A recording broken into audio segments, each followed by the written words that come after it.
सर्वेभ्यो नमो नमः। आज हम 9वीं कक्षा का जो 8वां पाठ है लोह तुला, उसके प्रश्नोत्तर करेंगे। हिंदी अनुवाद हम पहले कर चुके हैं, तो आप वहां पे जाकर के हिंदी अनुवाद हमारी वीडियो में देख सकते हैं, तो आपको पाठ जो है वो अच्छे से समझ में आ जाएगा। अभी हम पहला प्रश्न देखते हैं। पहले प्रश्न में आपको क्या करना है, एक पदेन उत्तरम लिखता है। एक पद में आपको उत्तर लिखना है। पहला प्रश्न है वणिक पुत्रस्य नाम किम आसीत, कि वन्य के पुत्र का नाम क्या था। तो वन्य के पुत्र का नाम था जीर्णधन है। पहली जो पाठ की पहली पंक्ति है उसमें ये लिखा हुआ है कि वन्य के पुत्र का नाम क्या है, जीर्णधन है। अगला प्रश्न है तुला केन भक्षिता आसित, जो तराजू थी उसको किसने खाया था। तो उसमें जो पाठ में है तराजू को चूहा खा लेता है, तो इसका उत्तर होगा मूषकेन। अगला प्रश्न है तुला कीदृशी आसित, जो तराजू थी वो कैसी थी। तो जो तराजू थी वो लोहे की बनी हुई थी, और जो बनिया था उसको उसके पूर्वजों ने दी थी। ठीक है, तो इसका उत्तर होगा लोह घटिता और पूर्व पुरुष उपार्जिता, यानी कि पूर्व पुरुष उपार्जिता मतलब क्या है, उसके पूर्वजों से प्राप्त की गई। अगला प्रश्न है पुत्राकेन हृतः इति जीर्णधनः भवति वदति, कि पुत्र को किसने हर लिया है ऐसा जीर्णधन कहता है। तो पुत्र को किसने हर लिया था, पुत्र को उसने बाज ने हर लिया था, तो इसका उत्तर होगा शेनेन। अगला प्रश्न है विवदमानौ तौ द्वावपि कुत्र गतौ, कि झगड़ते हुए आपस में दोनों कहाँ गए। कौन झगड़ रहे थे, जो बनिया था वो, और जिसने उसके पास तराजू जो है वो रखी थी, वो दोनों झगड़ रहे थे। और वो झगड़ा करते करते कहाँ जाते हैं, झगड़ा करते करते वो राजकुल में जाते हैं, राजा के दरबार में जाते हैं।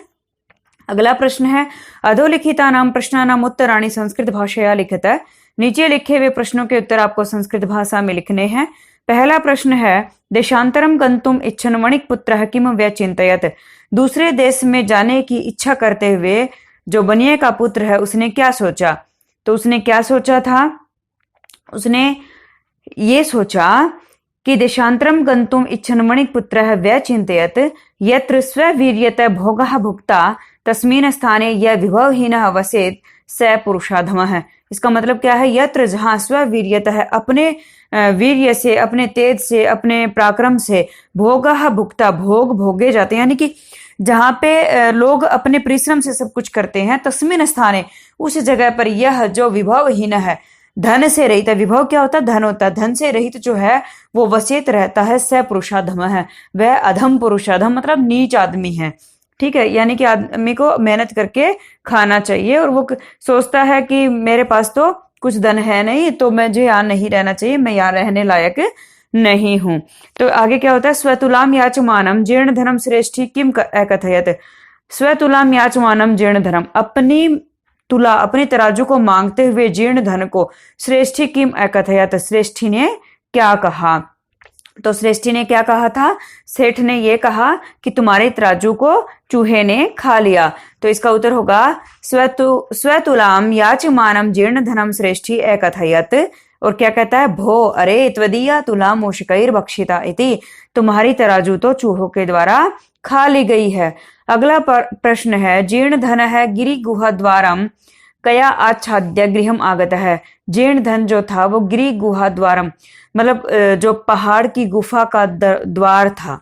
ठीक है, पर्वत की जो गुफा थी उसका जो द्वार मतलब दरवाजा है, उसको कया आच्छाद्य, किससे आच्छाद्य, ढक करके गृहम आगत है, घर आया। तो उसने जो गुफा थी उसको किससे ढक दिया था, उसने उसे बड़े से पत्थर से ढक दिया था। तो आप पूरी लाइन यूं क्यों लिखिए, और जो कया है कया की जगह पे लिख दीजिए बृहत छिलया। उत्तर होगा जीर्ण धन है गिरि गुहा द्वारम बृहत छिलया आच्छाद्य गृहम आगतः। अगला प्रश्न है स्नानांतरम पुत्र विषय पृष्ठ वणिक पुत्र श्रेष्ठीनम किम अवदत, कि स्नानांतरम स्नान के बाद पुत्र विषय पृष्ठ है, पुत्र के बारे में पूछने पर वणिक पुत्र है वन्य के पुत्र ने श्रेष्ठीनम किम अवदत, सेठ को क्या कहा। तो क्या कहता है सेठ को, कि नदी के तट से तुम्हारे बच्चे को बाघ उठा ले गया, बाघ ने हरण कर लिया। तो इसका उत्तर होगा स्नानांतरम पुत्र विषय पृष्ठ वणिक पुत्र श्रेष्ठीनम अवदत नदी तटात् स बालः सेनेन हृतः। अगला प्रश्न धर्माधिकरण है जीर्ण धन श्रेष्ठीनौ कथम तोषितवन्तः, जो धर्माधिकारी थे यानी कि जो फैसला सुनाने वाले थे, जो न्याय अधिकारी थे, उन्होंने जीर्ण धन और सेठ को किस प्रकार से संतुष्ट किया। तो उन्होंने जीर्ण धन और सेठ को किस प्रकार से संतुष्ट किया था? उन्होंने आपस में उनकी चीजों का आदान प्रदान कर दिया था, यानी कि जिसकी तराजू थी उसको तराजू दे दिया और जिसका बच्चा था उसको बच्चा दे दिया। सेठ को उसका बच्चा लौटा दिया और जीर्ण धन को उसकी तराजू लौटा दी और इस प्रकार से उन दोनों को संतुष्ट कर दिया, खुश कर दिया। तो इसका उत्तर होगा धर्माधिकरण है जीर्ण धन श्रेष्ठिनो परस्परम संबोध्य तुला शिशु प्रदानेन तोषितवन्तः। अगला प्रश्न है स्थूल पदानि अधिकृत प्रश्न निर्माणम कुरुते, यानी कि जो स्थूल पद है उसको लेकर के आपको प्रश्न निर्माण करना है। प्रश्न निर्माण आप कैसे करते हैं? आप किम शब्द रूप का इस्तेमाल करके करते हैं। आपको ये देखना होता है कि जिसकी जगह पे आप प्रश्न निर्माण कर रहे हो वो शब्द पुल्लिंग है, स्त्रीलिंग है या नपुंसकलिंग है, क्योंकि जो किम शब्द रूप है वो तीनों लिंगों में चलता है। तो अभी हम शुरू करते हैं। तो पहला जो है वो है जीर्ण धन है विभव क्षयात देशांतरम गंतुम इच्छन व्यचिंतयत, कि जीर्ण धन जो है आदमी वो जो है वो विभव क्षयात, विभव क्या होता है? धन की कमी के कारण देशांतरम गंतुम इच्छन व्यचिंतयत, दूसरे देश में जाने की इच्छा रखते हुए उसने सोचा। तो यहाँ पे आपको प्रश्न निर्माण करना है जीर्ण धन है की जगह पे। तो आप जीर्ण धन जो है वो नाम है, तो जीर्ण धन जाता है, सोचता है, तो आप कहेंगे कौन सोचता है, और कौन की संस्कृत होती है कह। अगला है श्रेष्ठिना शिशु स्नानोपकरणम आदाय अभ्यागतेन सह प्रस्थित है, कि सेठ का जो बच्चा था वो स्नान के जो उपकरण थे, स्नान के वस्त्र वगैरह थे, उनको लेकर के अभ्यागतेन यानी कि अतिथि, अभ्यागत कौन होता है? जो अतिथि है, जो आया हुआ है, वो उसके सह साथ प्रस्थित है, चला गया। तो आपको प्रश्न निर्माण करना अभ्यागतेन की जगह पे। तो अभ्यागतेन जो है वो तृतीय विभक्ति का एक वचन है, तो आप किम शब्द रूप में तृतीय विभक्ति का एक वचन लगाएंगे केन।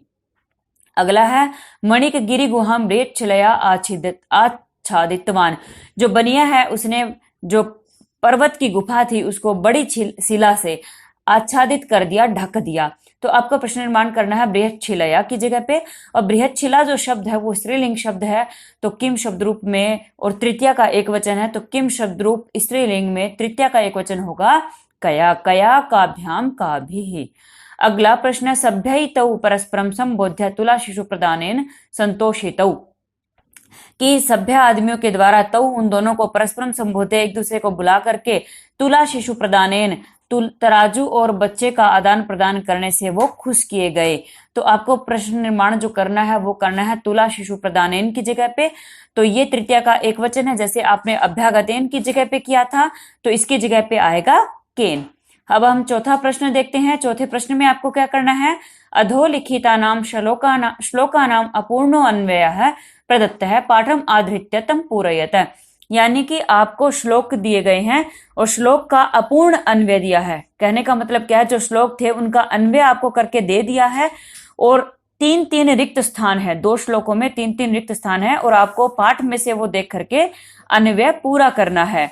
तो अभी मैं हिंदी से आपको समझा देती हूँ कैसे होगा। आपका जो श्लोक है उसको आप देख लेंगे कि इसमें आपको करना है यत्र देशे अथवा स्थाने, फिर है रिक्त स्थान, स्व भोगः भुक्तः, फिर है रिक्त स्थान, विभवहीनः यह रिक्त स्थान स पुरुषाधमः, कि जिस देश और स्थान में भोगा भुक्तः भोग भोगे जाते हैं, तो आप यहाँ पे क्या भरेंगे? स्ववीर्यतः। श्लोक का जो अंश है वो आपका रह गया है स्ववीर्यतः, तो आप यहाँ पे भरेंगे स्ववीर्यतः। और उसके बाद जो है क्या है? रिक्त स्थान है विभवहीन है, धन से रहित। विभवहीन कौन होता है? जो धन से रहित। तस्मिन उसमें, यह जो स पुरुषाधम है वह नीच पुरुष है। तो ये जो श्लोक है आपका, इस श्लोक में से आपके तीन अक्षर रहते हैं। अगर आप श्लोक को ध्यान से देखेंगे तो आप जो अन्वय है और श्लोक है उसको मिला लीजिए, और मिलाने के बाद जो आपका अक्षर छूट जाता है, यानी कि पहला जो श्लोक है उसमें आपका स्ववीर्यता है, तस्मिन और वसेत छूट जाता है, तो आप वो यहाँ पे रिक्त स्थान भर देंगे। ऐसे ही आप अगले श्लोक में देखेंगे,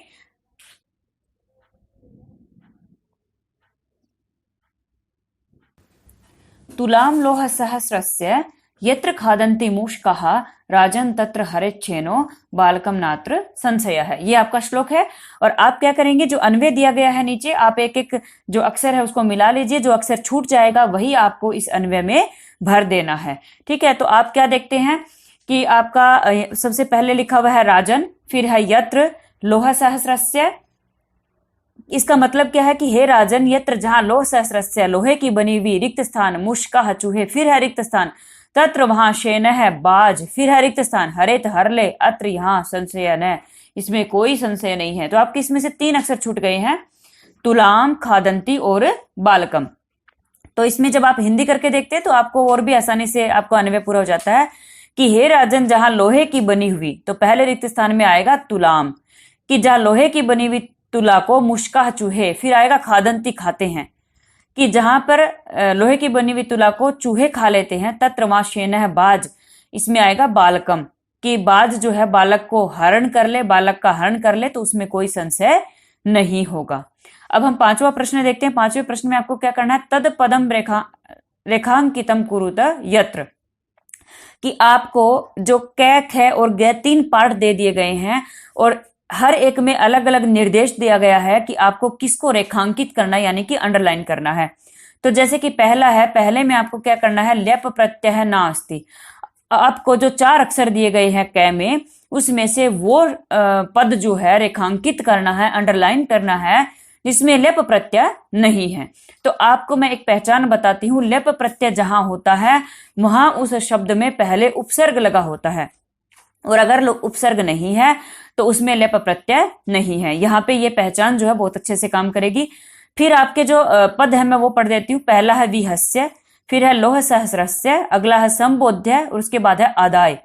अब देखिए पहला है विहस्य में वी उपसर्ग लगा हुआ है, फिर उसके बाद है लोह सहस्रस्य, इसमें कोई उपसर्ग नहीं लगा हुआ, उससे आगे संबोध्य, इसमें सम उपसर्ग लगा हुआ है, और उसके बाद है आदाय, आदाय में आ उपसर्ग लगा हुआ है। तो आपका एक बचता है लोह सहस्रस्य, इसमें कोई उपसर्ग नहीं है, तो आप जो है लोह सहस्रस्य को रेखांकित करेंगे, अंडरलाइन करेंगे। अगला है यत्र द्वितीय विभक्ति नास्ति, जहां द्वितीय विभक्ति नहीं है आपको उसको अंडरलाइन करना है। तो आप जो है वो हिंदी करके भी समझ सकते हैं कि इसमें द्वितीय विभक्ति है कि नहीं है, या फिर आपको फिर शब्द रूप ही याद होना चाहिए, यही एक तरीका हो सकता है। तो इसमें जो 4 शब्द है वो बताती हूँ। पहला है श्रेष्ठीनम, यानी कि सेठ को, ठीक है, तो इसमें द्वितीय विभक्ति है, ठीक है। अगला है स्नानोपकरणम, कि स्नान के जो उपकरण है, साधन है वो, तो इसमें भी द्वितीय है, स्नान के साधनों को। अगला शब्द है सत्वरम, सत्वरम का अर्थ होता है जल्दी, इसका अर्थ ही जल्दी है, इसमें कहीं द्वितीय विभक्ति का अर्थ आ ही नहीं रहा। और अगला है कार्य कारणम, कार्य के कारण को, ठीक है, तो इसमें द्वितीय विभक्ति किसमें नहीं है, सत्वरम में नहीं है। अगला है यत्र षष्ठी विभक्ति नास्ति, जहां पे षष्ठी विभक्ति नहीं है वो आपको छांटना है। एक ही तरीका, आपको शब्द रूप याद होना चाहिए। तो पहला है पश्यत है, इसमें षष्ठी विभक्ति है, इसमें थोड़ा डाउट आपको आएगा, ये जो है वो पश्यन, पश्यन्तौ, पश्यंत है, एक तरह से ये भगवान की तरह से शब्द चलता है। तो पश्यत का अर्थ होगा देखते हुए का, षष्ठी विभक्ति में अर्थ होता है का, के, की, तो पश्यत का अर्थ है देखते हुए का, तो यहाँ तो षष्ठी विभक्ति है। अगला शब्द है स्ववीर्यत है, इसका अर्थ है कि अपने बल से, ठीक है, तो इसमें का, के, की नहीं आ रहा, तो ये इसमें जो है वो षष्ठी विभक्ति नहीं है। अगला शब्द देखते हैं, उसमें है श्रेष्ठीन है, इसका अर्थ है सेठ का, तो का, के, की आ गया। फिर है सभ्यानाम, सभ्यानाम मतलब सभ्यों का, सभ्य जो इंसान होते हैं उनका, तो यहाँ पे भी का, के, की आ गया। तो षष्ठी विभक्ति किसमें नहीं है, षष्ठी विभक्ति नहीं है स्ववीर्यतः में। अगला है संधिना, प्रश्न जो है उसमें संधिना संधि विच्छेदेन व रिक्त स्थानानि पूरयत है, या तो आपको संधि करनी है या आपको संधि विच्छेद करना है, और आपको रिक्त स्थान भरने हैं। तो पहला जो शब्द है आपका वो है श्रेष्ठा है, इसमें आपको संधि विच्छेद करना है, और संधि विच्छेद में भी आप देखिए आपका आह जो है वो आपको लिख के दे दिया, तो आप रिक्त स्थान में भरेंगे श्रेष्ठी, ठीक है। किस तरह से ये संधि होगी, अगर आपने पहले से रूल समझा होगा तो आपको ये संधि करने में दिक्कत नहीं होगी, तो इसलिए पहले आपको संधि करना आना चाहिए, फिर आप संधि विच्छेद आसानी से करेंगे। तो यहाँ पे क्या होता है, श्रेष्ठी प्लस आ है, तो प्लस के पहले जो आपका पूर्व पद है उसमें ठे पे ई की मात्रा है, और प्लस के बाद है आ, और जब भी ई के बाद आ आता है तो वहां पे यण संधि बनती है और ई को हो जाता है य, और य में आप आ की मात्रा लगा देंगे, ठह रह जाएगा आधा, क्योंकि उसमें से ई की मात्रा निकल गई है, तो आपका शब्द बनेगा श्रेष्ठा है। अगला जो है उसमें क्या करना, आपको पहले रिक्त स्थान दे दिया गया है, फिर विच्छेद दिया है द्वौ प्लस अपि, तो आप देखिए प्लस के पहले आपकी व पे औ की मात्रा लगी है और प्लस के बाद है ए, तो जब भी औ के बाद ए होता है तो वहां पे होती है अयादि संधि, और अयादि संधि में आप क्या करेंगे, औ को बनाएंगे आओ, तो आपका द्वौ पे जो औ है उसका बन जाएगा द्वाओ, क्योंकि औ को आव बन गया, द्वाओ बन गया, और द्वाओ में अपी जोड़ दीजिए तो आपका शब्द बनेगा द्वावपि। अगला जो है वो क्या है, आपको क्या करना है, उसमें संधि विच्छेद करना है। शब्द है पुरुषोपार्जिता। ठीक है, तो पुरुषोपार्जिता में आपको पुरुष जो है वो लिखे दे दिया है, और प्लस में आप क्या करेंगे, संधि विच्छेद करेंगे, तो लास्ट में आपका बचता है उपार्जिता। अब कैसे बना, तो आपको ये पता होना चाहिए कि प्लस के पहले पुरुष है, और पुरुष में अंतिम अक्षर है श, और श में जो है वो ए है, और ए के बाद जब भी उ आता है तो ओ हो जाता है, इसीलिए पुरुषोपार्जिता में श पे ओ की मात्रा लगी हुई है। आगे है रिक्त स्थान बराबर यथा प्लस इच्छया। अब आप इसमें देखिए कैसे करेंगे संधि। यथा प्लस इच्छया में पहले जो प्लस के पहले शब्द है उसमें यथा, था अंतिम अक्षर है और था पे है आ की मात्रा, तो आ प्लस, और जो बाद वाला शब्द है इच्छया में पहला अक्षर है ई, तो आ प्लस ई बनता है ए। तो आप देखिए थे पे ए की मात्रा लगा दी, यथे बन गया, और लास्ट में आधा च छ और या को यूं का यूं जोड़ दीजिए। अगला है स्नानोपकरणम बराबर है, फिर है रिक्त स्थान प्लस उपकरणम, वही आपकी गुण संधि है, यहाँ पे भी उपकरणम निकाल दिया है, तो आपका जो बचेगा वो बचेगा स्नान, क्योंकि प्लस के पहले जो स्नान है न में ए है, और ए के बाद जब भी उ आता है तो ओ हो जाता है।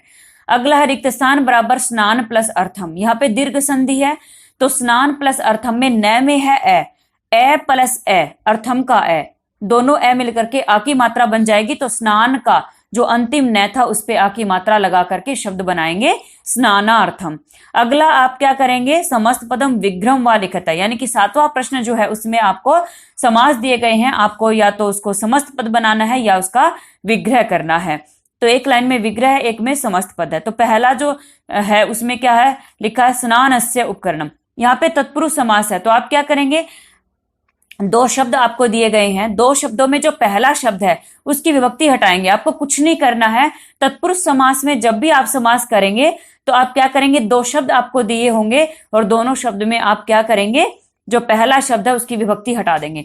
तो यहाँ पे स्नानस्य उपकरणम, स्नानस्य में षष्ठी विभक्ति है, उसकी जो विभक्ति है वो हटा दीजिए, आपके पास जो शब्द बचेगा वो बचेगा स्नान, और स्नान में उपकरणम जोड़ दीजिए तो आपका शब्द बनेगा स्नानोपकरणम।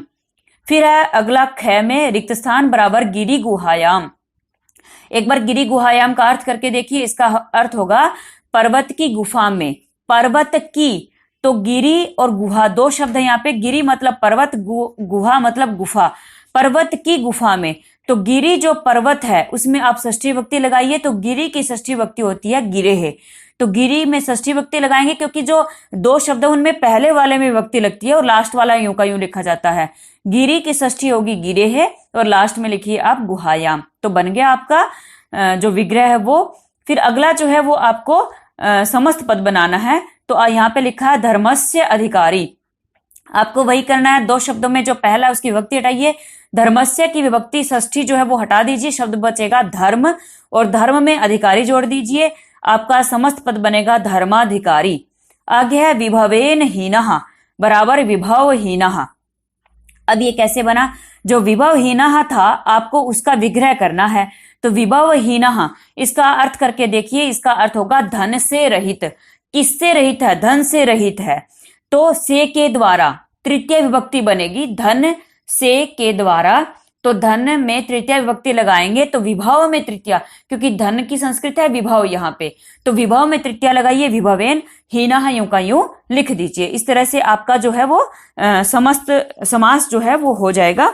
अब आपका जो 7वें प्रश्न का दूसरा पार्ट है वो देखिए, आपको इसमें क्या करना है, जो पाठ की आपकी कहानी थी उसका सारांश यहाँ पे लिखना है। ठीक है, तो प्रश्न इसमें लिखा है यथापेक्षम अधोलिखितानां शब्दानां सहायतया लोह तुला इति कथायाः सारांशम संस्कृत भाषया लिखत है। कहने का मतलब क्या है, नीचे आपको शब्द दिए गए हैं, उन शब्दों की सहायता से लोह तुला, ये जो आपकी कहानी थी उसका सारांश आपको संस्कृत भाषा में लिखना है। तो यहाँ पे जो शब्द लिखे हैं मैं उनकी आपको हिंदी बता देती हूँ। पहला है वणिक पुत्र, यानी कि बनिए का पुत्र। फिर उसके बाद है स्नानार्थम, यानी कि स्नान के लिए। लोह तुला, लोहे की तराजू। अयाचत, मांगा। वृतांतम, यानी कि कोई भी बातचीत एक तरह से। वृतांत जो विवरण है वो। ज्ञात्वा का अर्थ है जानकर। श्रेष्ठीनम का अर्थ है सेठ को। फिर है प्रत्यागत है, यानी कि वापस आया हुआ। फिर यह गतः मतलब गया हुआ, और प्रदानम मतलब प्रदान करना यानी कि देना। तो आपको ये शब्द इस्तेमाल करने हैं, और वो जो कहानी पाठ में पढ़ी थी उसको जो है वो संस्कृत में लिखना है। तो कहानी का जो सारांश था वो आपको मैं हिंदी में बताती हूँ, और संस्कृत में आपको मैं नीचे लिख करके दे देती हूँ, तो आप यहां से भी नोट कर सकते हैं। तो कथा का सारांश यही था कि एक बनिए का पुत्र होता है जीर्णधन, उसके पास धन की कमी हो जाती है, वो तो दूसरे देश में जाने की सोचता है। तो जब वो जाने की सोचता है तो उसके पास एक लोहे की तराजू होती है जो उसको उसके पूर्वजों से मिली थी। अब वो क्या करता है, उस लोहे के तराजू को एक सेठ के घर में रख देता है और दूसरे देश में चला जाता है। और काफी लंबे टाइम तक वो घूमने के बाद जब वो वापस आता है तो सेठ से अपनी तराजू मांगता है। तो सेठ क्या कहता है कि तुम्हारी तराजू को तो चूहे ने खा लिया। तो उसके बाद क्या होता है, तो जो जीर्ण धन होता है वो सेठ को कहता है कि मैं है ना तेरे बेटे के साथ स्नान के लिए जाना चाहता हूं। और उसको कह देता है, वो सेठ भी जो है वो राजी राजी जो है अपने बेटे को उसके साथ स्नान के लिए भेज देता है। दोनों स्नान के लिए जाते हैं और नदी के किनारे पर्वत की गुफा में वो क्या करता है, उसके बेटे को पर्वत की गुफा में बंद कर देता है और उसके आगे बड़ा सारा पत्थर लगा देता है। और फिर वो आ जाता है वापिस। आने पे सेठ कहता है मेरा बेटा कहाँ है। तो जीर्ण धन कहता है कि तुम्हारे बेटे को तो बाज ले गया उठा करके। तो कहता है ऐसे कैसे बाज उठा सकता है बच्चे को। तो वो क्या कहता है कि अगर एक लोहे की तराजू को चूहा खा सकता है तो बच्चे को बाज भी आसानी से उठा सकता है। इस प्रकार से फिर वो क्या होता है, वो दोनों लड़ते लड़ते राजा के दरबार में जाते हैं और वहां पर जाकर के राजा को सारा वृतांत समझाते हैं, बताते हैं दोनों। तो फिर जो है वो राजा क्या करता है, दोनों को कहता है कि तुम अपनी अपनी चीजें जो है इनको दे दो। तो सेठ को उसका बच्चा मिल जाता है और जो जीर्ण धन है उसको उसकी तराजू मिल जाती है और दोनों फिर खुश हो जाते हैं। यानी कि राजा जो है उनका झगड़ा खत्म कर देता है। ये जो कहानी है ये मैंने हिंदी में आपको सारांश बताया और संस्कृत में मैंने आपको नीचे लिख दिया है। और बहुत अच्छे से समझने के लिए आप हिंदी वाली हमारी वीडियो देख सकते हैं। तो अभी हम जो है इस पाठ को खत्म करते हैं। अगर आपको हमारी वीडियो पसंद आए तो लाइक शेयर और सब्सक्राइब कीजिए, और इससे संबंधित जो भी सुझाव है वो आप हमारे